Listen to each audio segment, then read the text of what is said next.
So often when one listens to the beautiful arabesque character of the Baroque composers, Bach or Vivaldi, it is felt to be significant, not because it means something other than itself, but because it is so satisfying as it is.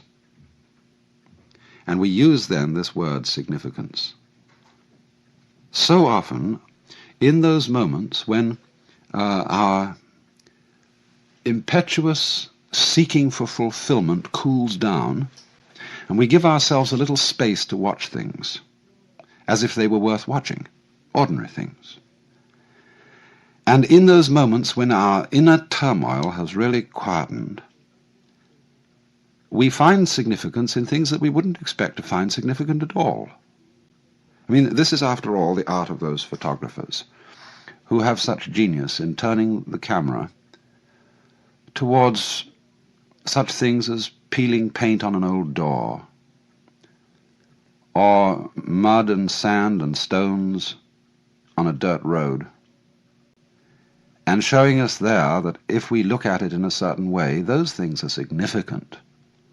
But we can't say significant of what so much as significant of themselves. Or perhaps significance then is the quality of a state of mind in which we notice that we're overlooking the significance of the world by our constant quest for it later. All this language is, of course, quite naturally vague and imprecise, because I think the wrong word is used. And yet not entirely the wrong word, because, as I said, it comes so naturally to us. It was Clive Bell, the great aesthetician, who wanted to say that all the characteristic of art, especially the characteristic of aesthetic success in painting, was the creation of significant form. Again, a very vague, imprecise expression. But it certainly is an attribute, not only of those moments in which we are tranquil inside, but also of moments of deep spiritual experience, of what would be called moksha, or release in Hinduism, or satori in Zen. That in those moments the significance of the world seems to be the world, seems to be what is going on now.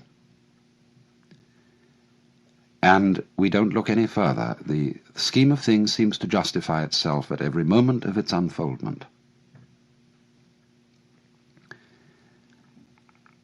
I pointed out that this was particularly a characteristic of music. It's also a characteristic of dancing. And in the sensation of belonging with one's fellow men, in the carrying out of some significant pattern of life, which I mentioned as a second sense of the world being meaningful. Again, the character of this feeling is, again, something that is fulfilled in itself. To dance is not to be going anywhere. When we dance in the ballroom, we don't have a destination, we're just going round the room. And it's in doing this, it's in executing the pattern, in singing the music with other people, that even though this doesn't point to anything outside itself, we again get the sense of meaning. I think of all the commentators on the Book of Job, the person who came closest to this point was old G.K. Chesterton. He once made the glorious remark that it is one thing to look with amazement at a gorgon or a griffin, a creature who doesn't exist, but quite another thing to look at a hippopotamus, a creature who does exist and looks as if he doesn't.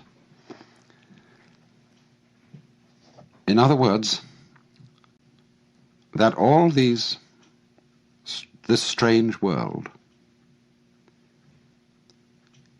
with its weird forms, like hippopotami, and when you look at them from a certain point of view, stones and trees and water and clouds and stars, when you look at them from a certain point of view and don't take them for granted, They are as weird as any hippopotamus, or any imagination of fabulous beasts, of gorgons and griffins and things like that.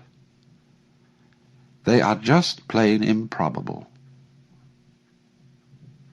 And it is in this sense, I think, that they are the Alleluia, as it were, the nonsense song.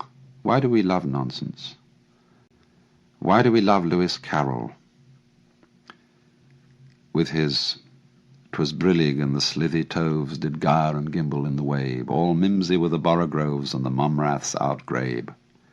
Why is it that all those old English songs are full of "Fal-de-riddle Ido" and "Hey nonny nonny" and all those babbling choruses? Why is it that when we get hep with jazz, we just go booty booty boopty boo and so on and enjoy ourselves swinging it? It is this participation in the essential, glorious nonsense that is at the heart of the world, that isn't going anywhere, that is a dance. But it seems that only in moments of unusual insight and illumination that we get the point of this, and find that thus the true meaning of life is no meaning, that its purpose is no purpose, and that its sense is nonsense. But still we want to use about it the word significant. Significant nonsense? Yes, nonsense that is not just chaos, that is not just blathering balderdash, but that has in it rhythm, fascinating complexity, a kind of artistry. It is in this kind of meaninglessness that we get the profoundest meaning.